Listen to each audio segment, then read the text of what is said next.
Hey, it's Lata Hamilton, change leadership and confidence expert. I'm back and ready and raring to go for a new year. Did you miss me?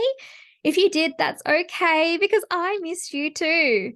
Now, as much as I love taking a break, chilling, and hanging out, I actually love what I do, which is change leadership. It gives me joy and fulfillment as well as a banging bank account to boot.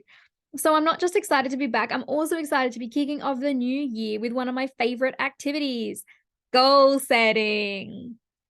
But for us high achievers, yes, I'm looking at you, we can struggle with this simple task because inside we have these secret ambitions to do more, have more, be more. And maybe in the past you've been told your dreams are too big, your goals are too lofty, your expectations are too high, and the time is not right. So we can feel scared to share our goals with our partners, family, bosses, and even friends and colleagues. And this is especially true for salary goals. We're taught it's rude to share the details of your pay with people. And sometimes this is even a policy in your organization, or when you went to go sign your contract, that might actually be like a little clause that's in your contract. So you can be worried that people are going to think it's rude, that you're going to be seen as greedy, and that you're going to be shamed and guilted. Like money makes people uncomfortable because we link it to social wealth, social worth, I should say, and self worth. And like a lot of people are shamed or guilted for earning more or dreaming of earning more. And this may have even happened to you. So when you go to set a salary goal, which you can literally do at any time of the year, but it's a favorite exercise for me at the new year or the new financial year, you might hold yourself back from not just asking for what you really want, but even just putting it down on paper or sharing it with your nearest and dearest. So here's my 6 top tips for leaving shame at the door so you can set a big salary goal with pride. So tip number 1, the cost of living goes up. So why not your salary? There are many, many companies, services, and products that increase their prices each year or multiple times a year. So I was driving back over the Sydney Harbour Bridge for my summer holiday, toll increase, private health insurance for the new year, premium increase, walk into a supermarket to buy groceries, price increase. Some call it inflation, I call it life. The cost of living, so like our the cost of goods around us is measured by CPI or the consumer price index, and it literally goes up each year. So if it's going up each year, then your pay totally should too. Otherwise, you're doing the same work for less value. You literally have less buying power with the same dollars. And I actually talk about that on one of my blog posts, why you shouldn't have to ask for a pay rise. So you can check that out on my blog. So your pay should be going up by at least CPI, Consumer Price Index, which is usually sits around the 1 to 3%, but that's like an average, right? So like at a minimum, that's what your pay should be going up by. So to get a salary increase in terms of real value, you actually need to be earning more than CPI. So you need to go up more than 1 to 3%. So really, probably you should be pitching for at least 5 to 10% more than you're currently earning when you set your salary goal. Just a little step up based on what you deserve in real, cold, hard facts. So tip number 2, your transferable skills and experience accumulates. Your transferable skills and experience accumulates. So there's this famous story that the design expert, Paul Lasher, sketched the new Citibank logo in just a few minutes on the back of a napkin in front of the client. Now, the logo, which like her agency had been asked to design this logo, and like the whole cost of the contract was like $1.5 million. This is how much her agency was being paid to design this logo. So the logo was pretty much worth $1.5 million. And when asked how something done so quickly could be worth so much, because she literally did it and sketched it right there in front of the client in just a few minutes, Paula says, it's done in a second and in 34 years. It's done in a second and in 34 years. The value of the work you do today is not based on your current output. It's based on the accumulation of your experience and skill and investment of time and money from your entire life, from over a decade spent at school, to university degrees and industry courses, to the years of career history and experience that you've already had. And all of this comes together to make you the multifaceted, multi-talented professional that you are today. For example, my transferable skills. So transferable skills, I like to define things really simply. So I call them transferable skills, which are skills that can be used in any job, any company, any industry, any country. And my transferable skills are made up from 20 years working in hospitality, media, communications, marketing, change management, coaching, and online business. Like, how broad is that, right? Like, I've got so many skills from so many different areas, and you do too. You've worked in different roles, in different companies, in different industries, and you have transferable skills at your fingertips.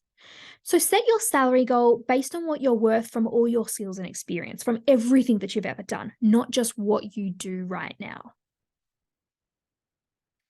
And step number 3, so tip number 3, surround yourself by people who are earning big bucks and getting big salary jumps. So I tripled my salary in 3 years to earning almost $200,000 a year. And before that, I'd gotten regular pay rises of $15,000 to $20,000. And I'm not the only one. My leading successful change students are smashing pay rise myths, getting multiple pay rises a year. And one student recently doubled her salary in 6 months. So if you don't see real women every day setting big salary goals and achieving them, it can be super hard to believe that belief in yourself that it's possible for you too. You can read about that student success on my Leading Successful Change invitation page. Tip number 4, so share your salary goal with people who will celebrate it. So one of the awesome things about my LSC program is that we encourage setting ambitious salary goals and celebrate achieving them together. Like, it's why I run the program, right? And it's why we have this incredible community of women from all around the world who are backing each other and rooting for each other and excited for each other and celebrating with each other. So your partner, family, and friends may work in different fields to you. They may be of a different generation or have a scarcity mindset, which can fuel the feelings of guilt and shame. And it also might not feel safe or appropriate to share your salary goal with your colleagues or your boss. But an unspoken goal can feel unreal, like it doesn't feel like it has any legs, it doesn't feel like it's real, that there's no substance behind it, and with no accountability and no hope. And that can lead you to avoid setting anything at all, because it's like, well, what's the point? If I can't tell anybody about it, if I can't have any accountability towards it, then like, what's the point of even setting it at all? So find the appropriate people that you can share your salary goal with. Like, I talk about Leading Successful Change. Yes, it's a program that I offer, but it's also because it creates for you, like it automatically creates that community for you of people who will awe and marvel at your ambition, not make you feel ashamed for your abundant dreams, which you are totally allowed to have, by the way. You are allowed to dream whatever you want to dream and have anything that you want, come to you. Whatever you dream, you can absolutely at least have the dream, right? At least be allowed to ask for it and have the dream. So if you're liking what you're hearing, subscribe to my channel and give this video a like, and let everybody know that this is awesome stuff. And also comment below, like, do you like goal setting? Are you a person who loves to set goals? Doesn't matter when you set them. Maybe it's at the start of the year like me. So if you like goal setting, just pop a big yes, goal setting, or no goal setting, down in the comments below. I'd love to hear from you, and I'll answer all the questions and comments below. All right, so we are going through the 6 tips on how to set a big salary goal without shame. So tip number 5 is all progress is good progress. So all progress is good progress. Now, if you've ever set a salary goal and not achieved it, you might be wondering whether there is any point. There is a point. So when I was 25, I set a salary goal of $200,000 for 2022, and it was the biggest kind of like highest salary figure that I ever thought was possible. So it went on my vision board and I basically achieved it at 28. So just 3 years later, I had actually achieved that salary goal, and I'd like set it for like 7 years down in the track, down the future. So realizing that I'd clearly underestimated my ability to manifest my own financial success, I instantly set a goal for $1 million for 2024. Yes, that was like the next year. So that's like the next year from when this video is. But I'm not anywhere close to that at the moment. But if I think about the career decisions, mindset shifts, and lifestyle changes that I've made in the last 5 years, such as making the move to contracting, I'm putting things into place that will help me achieve it or get pretty close. So don't forget the methods and milestones you might have already have achieved that could get you to your ambitious goal. And when you achieve it is up to the universe. It could actually be sooner than you think. but you have to ask for what you want in the first place. So it is totally worth setting goals, and it is totally worth remembering the progress that you've already made, because all progress is good progress. And tip number 6, our last tip, build your confidence to earn your wealth. Confidence is where it all begins. Build your confidence to earn your worth. So you might have heard that you are earning exactly the amount that you truly believe you are worth. The proof is not in the pudding, the proof is in the pay packet. So to change what you are worth, you need to change what you believe you are worth. And the only way to do this strategically and sustainably is by boosting and building your confidence from the inside out, by releasing any fears and confidence blocks, growing your sense of value and self-worth, and setting your salary goal from a place of strength and self-belief. So if you're feeling underpaid and overlooked, grab my free Underpaid and Overlooked Coaching Action Guide at latahamilton.com/worthit.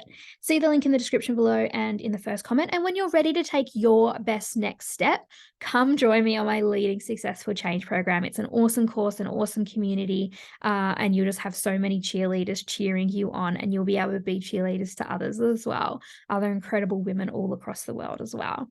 So subscribe to my channel and see you on the next one.